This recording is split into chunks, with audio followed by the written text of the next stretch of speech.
Help me. Being recorded. Okay, this meeting's being recorded, so I can't say anything bad anymore. I'm sorry. I gotta throw out my whole speech, whatever I was gonna say today. Um, I grew up in California. That's where I'm from. I know most of you are Canadian. Some of you are from Maryland. You're from all over, but I grew up in California, sunny California. If anyone's ever come down there, you know that it's the best place in the entire world. I'm sorry for all those that live up north. California is where it's at. Lakers, Los Angeles Dodgers. The things that I love to do, if you want to really know who I am and what I do, I have three different religions that I follow. My first religion is I'm a unificationist. Yes, I believe in true parents. I believe in what divine principle. I carry around Cheonseongyang in my backpack. I'm really religious. I'm maybe the most religious guy you'll ever meet. I have one of those smaller Cheonseongyangs. My second religion, because it might as well be a religion. I faithfully follow PewDiePie. That's my guy. I don't miss a video. He's how I stay in tune with the world. He's my news. I deleted Facebook. I deleted Instagram. All I got is PewDiePie, and I watch him religiously. The third thing that I religiously follow, this is awful. I religiously follow Smash Bros. Does anyone play Smash Bros? Um, yeah, I almost went pro. Yeah, Vincent, my man. I almost went pro with Smash Bros. Money match me. You'll lose. I'm sorry. I don't want to steal money from kids. But I'm really, really good. It's like one of the few things I'm confident about, guys. Nelson, I'm good. But I used to be good at least, and then I decided to work for the movement and do all this. Shots, yes, are fired. I'm very confident about this. But when Brawl was around, yes, I'm old. When Brawl was around, I almost went pro and all these different things. And then, yes, I'll get into that. But everything changed. My life shifted and my life transformed. And now I'm here and I'm loving life. But more than anything, I'm loving my wife, who is my most incredible partner in life, Takayo Hiraki. I don't know if any of you have met her. If you have, then you have been blessed as well. She's the most incredible person. Yeah, so I'm blessed in marriage as of a year and a half ago. Why do I like PewDiePie so much? This is a very good question, very deep question. May not be part of my talk today, but genuinely, it's because I find that he's someone that is grounded in a core belief, and I really like that. I know it seems a little too deep for PewDiePie, but I really like his commitment to his craft, and I like people that are committed to their craft. Um, Yes. Okay. So my topic today is about true parents, as Joshua led on. And I know that this is your fourth day. Today's your fourth day of the workshop, and you've covered various different topics throughout this time. But I find that this particular topic is the most important because it's the heartbeat. It's the heartbeat of who we are. We would just be another group of young people that gather and have fun and enjoy ourselves. But true parents changes everything. It changes everything we do. And so if we don't talk about true parents, then we're not, then who are we really? Who are we really? So I know I have an interesting age group here. I have people as young as 7 years old, and I have people as old, however you want to call it, as 17. So I want to be able to reach all of you guys. And my particular mission, and if I could walk away from this feeling like, okay, I did my job, Josh isn't going to yell at me on the phone after this, he's not going to get angry at me, is if you can in some way feel that your parents love you. And that was actually something Sasha said in the breakout. I was not a breakout, I was in the main room. And that's her hope as well. And I know she's helping direct this camp. And if two parents love you, or if you can find yourself closer to their heart in some way, I would take even a little bit less than that. If I can't even get you to that space, at least that you could make some kind of commitment after this and after this workshop. Because I want to tell you guys something. I know we call it a workshop or a retreat or a gathering, a camp, but this experience starts after it's over. You guys know that? It starts after it's over. This is an awesome time with friends, But then you have to face school. Then you have to go back to, you're already at home. So you're already at home, like once the workshop's over, you're not with your friends anymore. You can't talk like this all the time. And you face the world and it's challenging. It's challenging. It's not easy. Your friends aren't always the nicest people. And sometimes you're not always the nicest to your friends. And school's not always easy. And for those that are graduating or in the process of that, you're trying to figure out who you are, who you really are.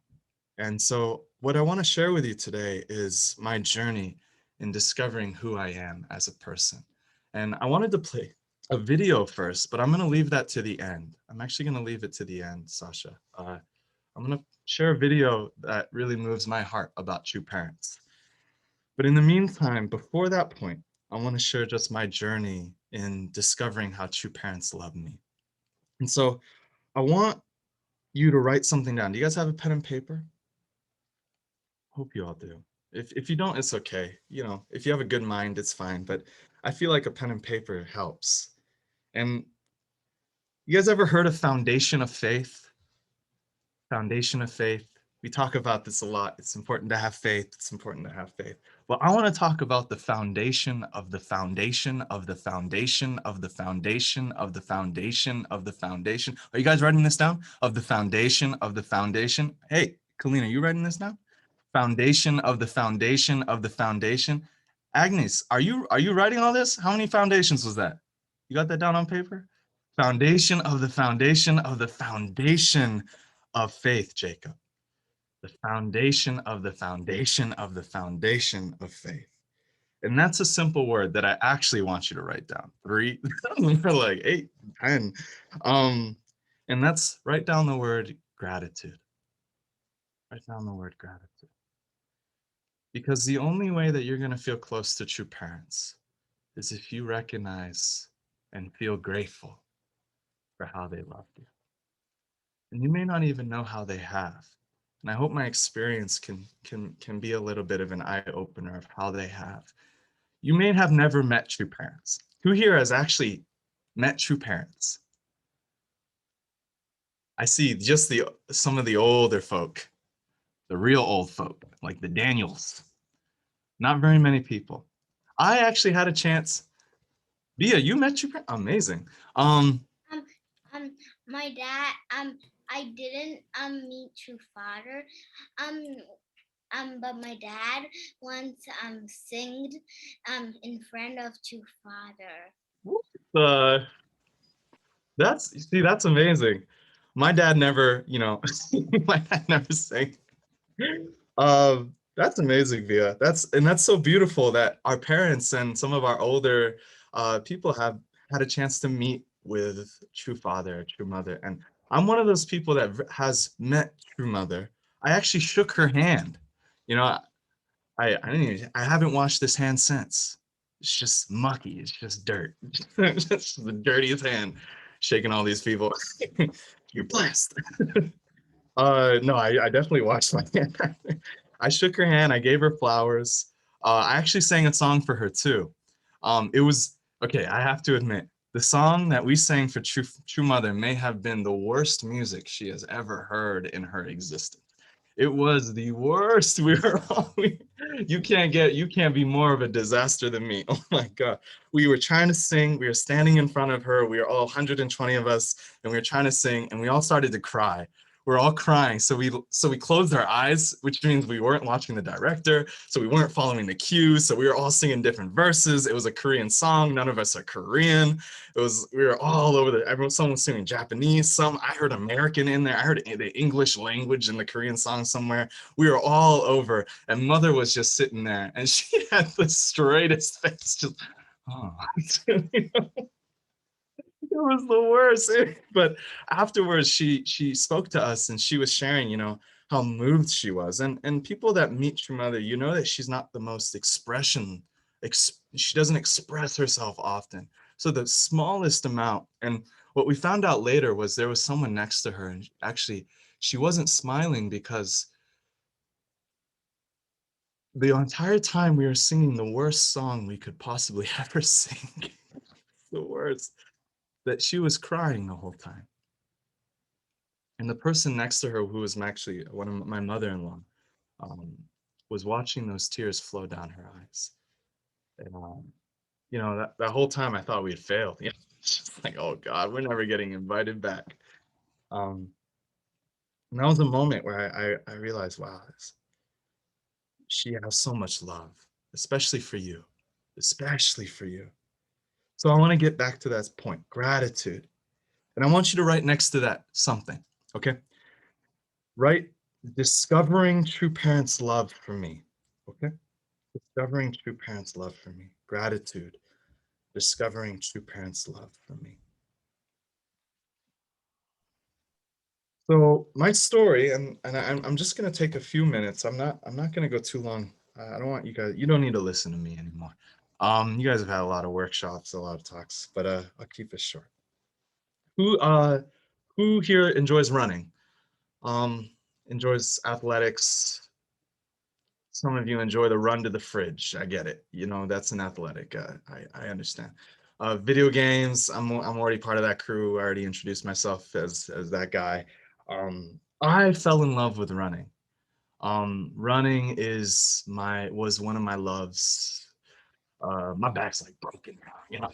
Oh man, can't run anymore. Um, but I fell in love with running, and running in high school in particular became what I enjoyed to do uh, more than anything. It became my entire like existence, really. And I was a really fast runner, actually. And I was amazed that as I matured, I got faster, and I loved running for a few reasons. One was I loved the simplicity of it. I did, guys. I didn't run track. I ran cross country, which if you don't know what cross country is, it means you just run in a direction and you turn around and you come back and you run for like an hour or two. It seems like the dumbest thing ever, but it's the best. I love the independence of it. I just get to run and I get to be alone. But then I always like the part where we come back and we're all together and I'm with my friends. I'm with my brothers especially. I got really close. I grew up in church, but I never had friends in the church. I didn't feel like I connected with them. I was friends with these guys that I grew up with in high school and middle school, elementary school. And these were my close friends. They weren't in the church. And so with that comes that I was really influenced by them. I was really influenced by them. And I do want to warn you guys, you're influenced by your friends at school. I know you haven't been at school for a while, but I know you're going back this semester, right? This upcoming year. Your friends really influence you, and my friends did as well. And my friends were involved in everything from A to Z. Some of them were involved in drugs and the kind of alcohol partying scene. Some of them couldn't care less. Some of them were Puzzles and Dragons fanatics. Some of them were my friends, like who were just in love with video games. But and some of them were involved in relationships, and that was my life too. And so in order to fit in with that group, I tried to adopt their lifestyle. I tried to adopt what they liked. I tried to be a part of that. But all the while, I always felt this struggle because I've been a part of this movement. And I know that we don't, support those kind of things all the time. We don't, we encourage not to date, and we encourage not to drink, and we encourage not to do drugs, and we encourage, not to get involved in that kind of world. Um, and I would go to these workshops and I would hear that, but at the same time, my lifestyle was shifting to be like my friends. And I was set to go to college for running. I'd got looked at by a few colleges, and I was ready to become a professional runner. That's what I wanted to do. For context, who has ever run a mile? Um, my fastest mile was 4 minutes and 30 seconds. 4 minutes and 30 seconds. That was my fastest mile in junior year. So this is what happened. So it's interesting how God works. God does this every time, and I hope it doesn't happen to you. But God brought it down on me. And on my senior year, when I was running, like I was set to run 420, 415 mile pace. I was really running fast, and I was getting looked at, and then I was at all of my friends, and we were encouraging each other, and I worked so hard. And then God broke my leg. God snapped my leg in, and I have the photo. It snapped my bone right here. Yes, I'm wearing sweats. It's Zoom. Don't worry. This bone right here. You see this bone? That bone snapped. And I didn't even know it snapped. I kept running. I ran for a few weeks and it kept being so painful. So I went to the doctor, and the doctor just like, Josh, your leg's been broken for 3 weeks. You can't run anymore.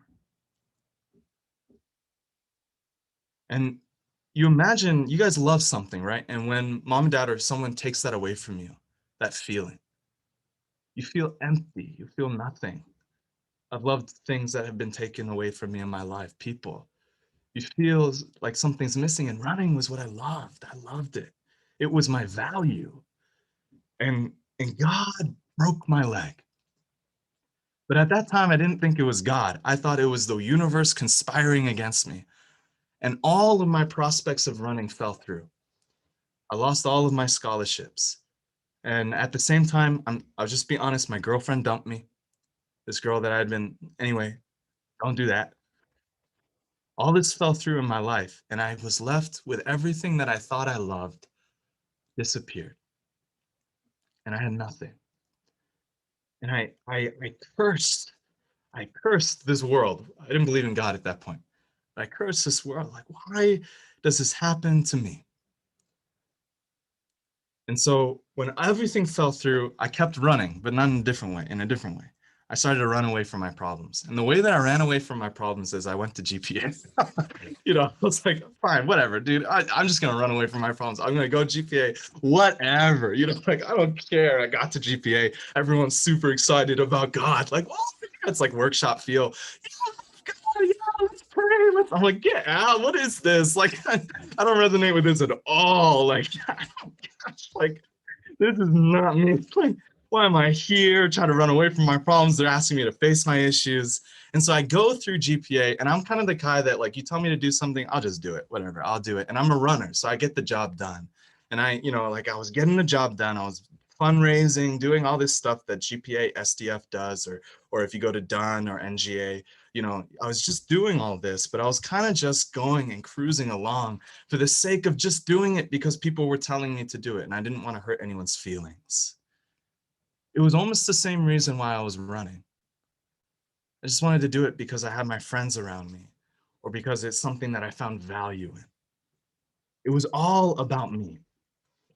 And then there came a point, some of you have heard this testimony, but there came a point where I was so frustrated. Guys, I'm a very dramatic person. Me and Josh, we're brothers. And there came a point I got so angry, guys. Like the things taken away from me. I'm part of this program that makes no sense. It's kind of like it's like going to a workshop, right? Like this long workshop, and you just like have no friends. And it's like, why am I here? Some of you may be asking, no, why am I listening to this guy?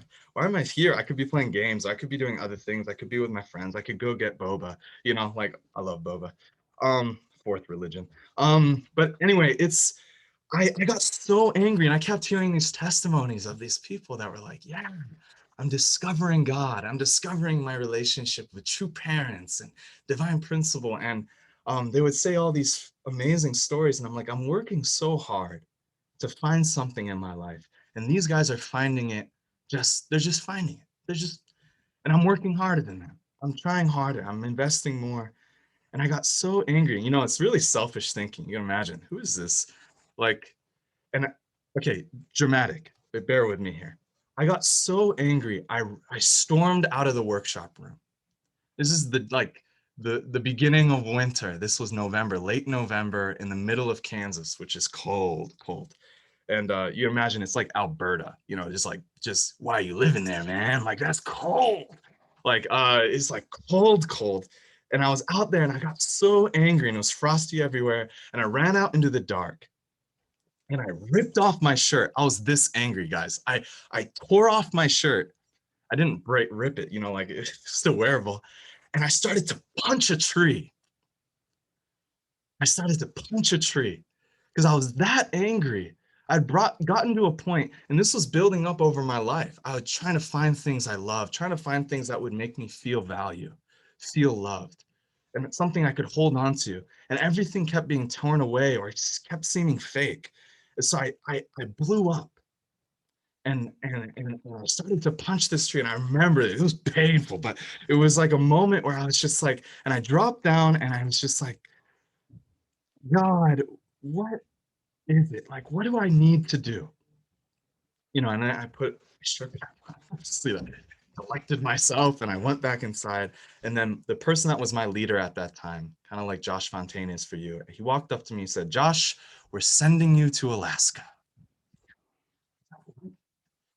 What are you sending me to Alaska? I'm from California. I haven't, 60 degrees. We pull out when it's 70 degrees, we're pulling out the scarves and the down jackets. Like you're sending me to Alaska in the dead of winter? You're gonna kill me. Anyway, I go to Alaska. I end up getting like frostbite like 3 days in, and it's the worst experience ever. It's like -25. I'm this fish out of water, and I'm struggling so much because I'm still struggling. But I decide to do this condition. It was for 40 days to be in Alaska. Uh, yeah, no, not for me. 80 is where it's at, and it stays 80 the whole time.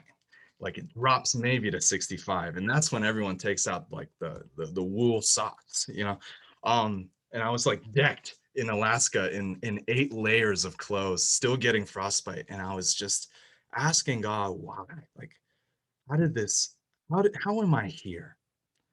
And then one of those days, even my feet hurt so much, I had to take off my shoes, and I was running through the snow without shoes on, still trying to fundraise to people, and still trying to get the job done. Just do it, just do it. And there came a point where I kind of reached my ultimatum. And I was sitting in the church center that's in Alaska. It's this beautiful place. And I decided that day that whatever I didn't make in money, I would do in push-ups. The most Josh thing ever. Um, I ended up not making my goal by $210. I had to do 210 push-ups in a row. It was the most ridiculous thing. And I started to do them, and I was like, God, just let's do it. Let's do it. Let's do it. And halfway through, I'm doing these push-ups and doing this condition and trying to make it sincere. I my just everything that I was doing kind of just dawned on me. I was like, I'm doing these push-ups in the middle of the winter in Alaska. I could have been running. I could have been doing all this fun stuff with my friends. I could have been doing everything. My life could have been fine. All these different things, and I'm in front of this picture of true parents trying to do these things, and again, like I explode, and I get so angry, and I'm like, God, what? And I took my phone and I chucked it against the wall, and that dent's still there till this day. Um, and I just and I yelled and I said, God, it's just like, why am I here? What do you want from me? Like what? And all my tears, and I was crying for myself.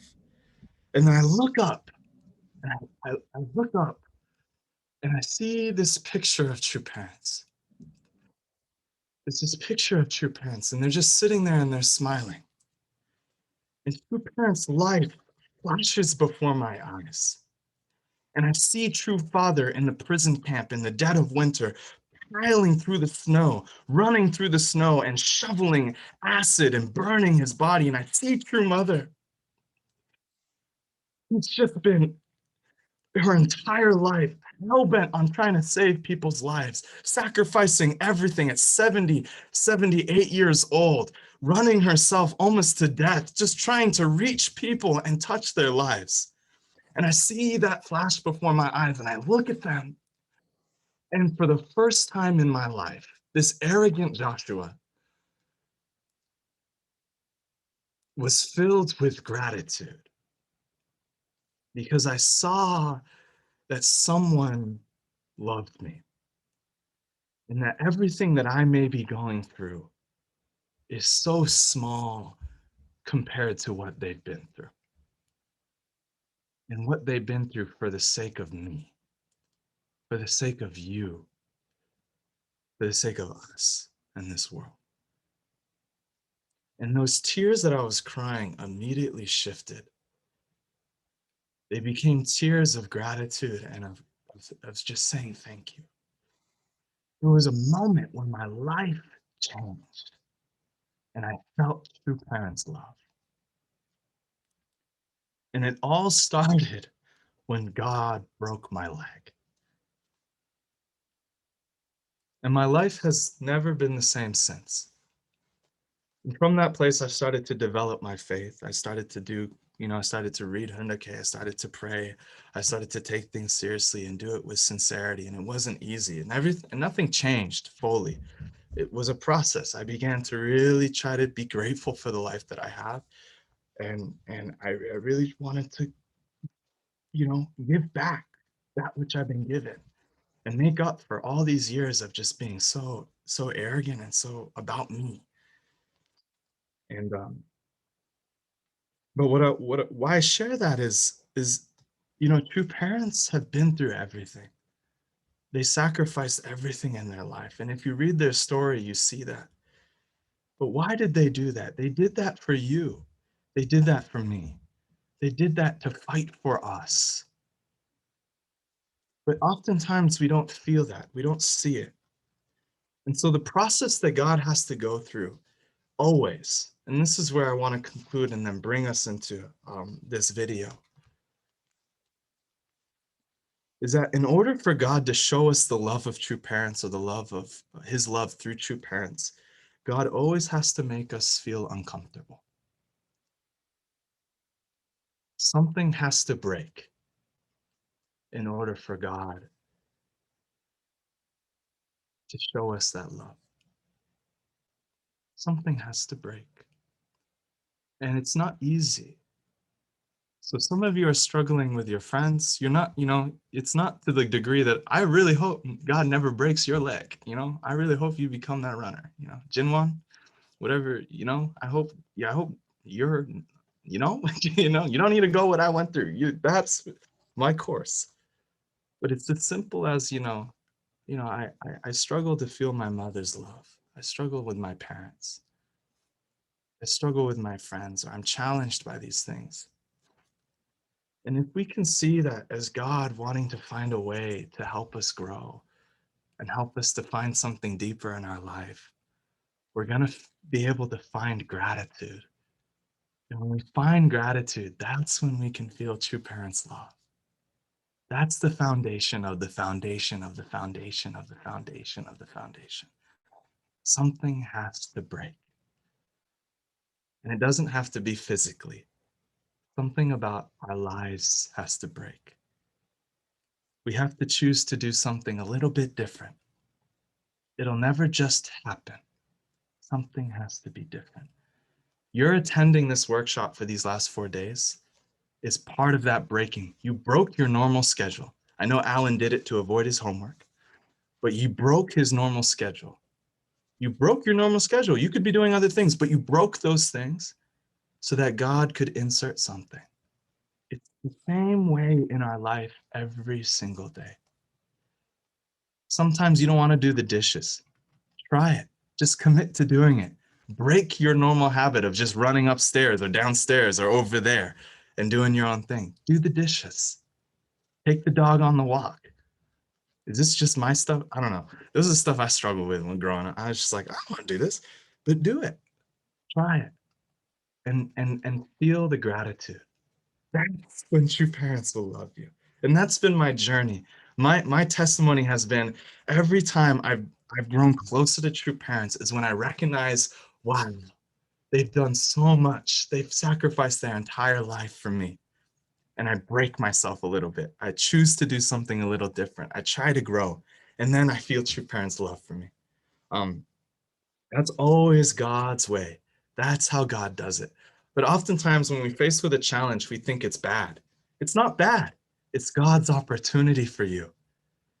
And this can extend on a wider level. For those that are 16, 17 years old, you may be struggling or even struggling with the fact that it's very difficult to live by the values that we live by in this world. You may think you want to walk the course that your brothers and sisters or your friends are going. But trust me, if you challenge it and you know what true parents have done to fight for you to be who you are, trust me, it feels like the world falls apart, but you get everything back. You'll get it back. That's my promise. And it's not mine, it's God's. It's true parents' promise. Amen. I know Josh has broken through so much. I was in his group. Oh no, we breaking stuff every week. Like we're trying to grow. These leaders that you're with, they're with you on this. They're no better than you. We're just trying to grow with you. Shim's trying to break through stuff in her life as well. Sasha's in the same boat. We're all here. We're fighting through this. So for those that are older, I know it's a little more prevalent for you. You can break through those things. And when you do, you'll find that true parents have, that gratitude for them. And you'll find that love. So I'm going to show a video, but I want to end on this point. And this is my conclusion. This is it. I know I went over. I'm sorry. Is that I started with this, which is that this is the beginning. This is the beginning of your camp. This is the beginning of your workshop. This is the beginning of your walk, of where you're going, your journey. It doesn't end today. It starts today. So I speak to the staff.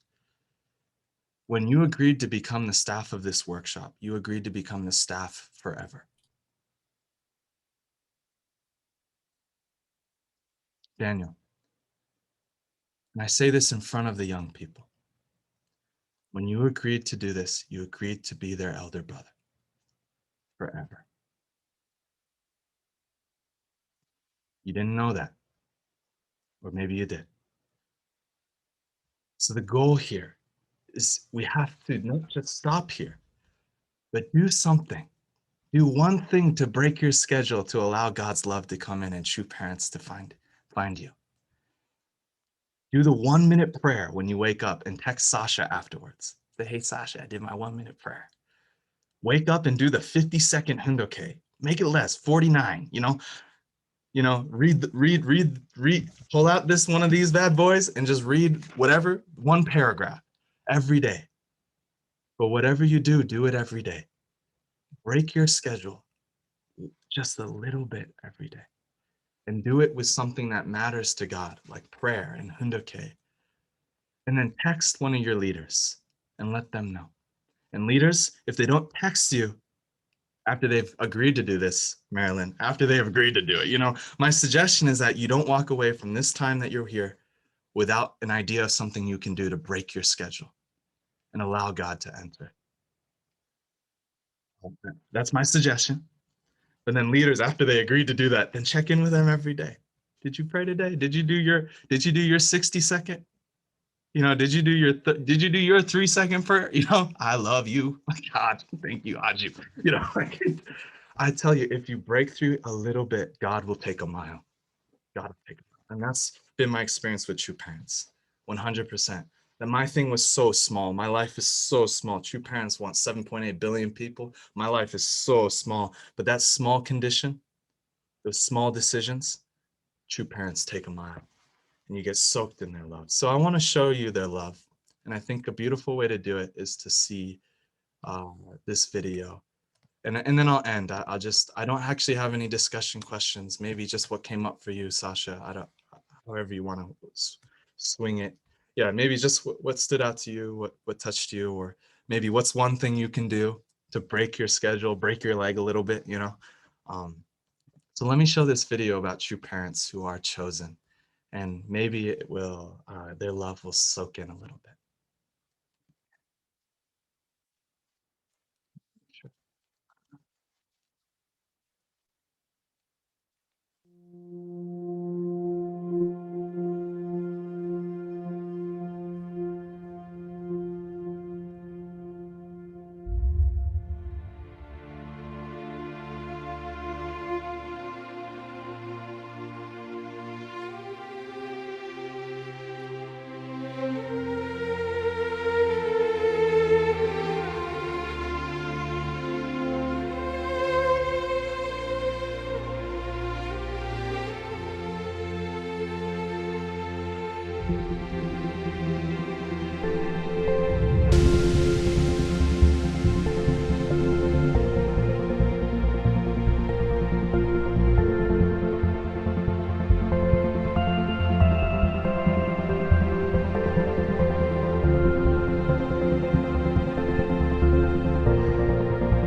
has sought to go beyond race, religion, ethnicity, gender, and culture.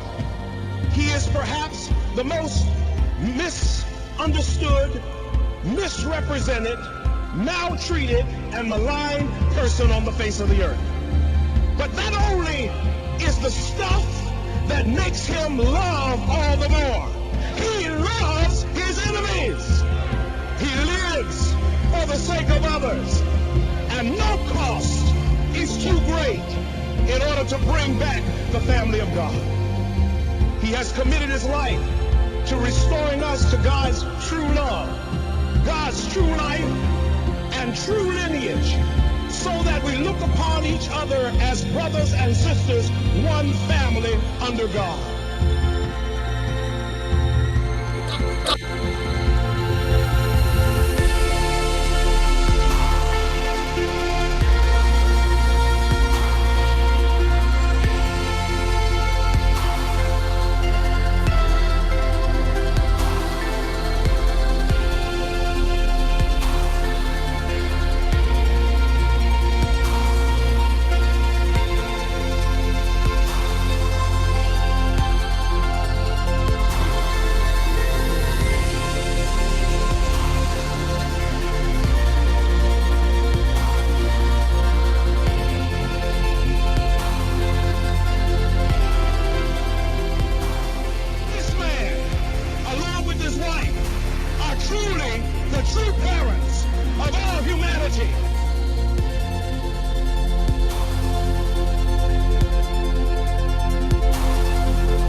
Yeah. Thank you all. Your parents really love you. So let's make room for them in your life. Thank you so much. Everyone, put your hands up like this. And then put your hands up like this. And then put your hands back down like this. Because that was a little stretch. And then put them together. Thank you, Josh, so much. Thank you. I think it was very touching. I think you were, one, really great to listen to for everyone here. How do I know that? Because I saw people turn on their cameras as you were talking, one. So that's always a pretty solid sign. And you really opened your heart. So I'm sure many people here appreciate it.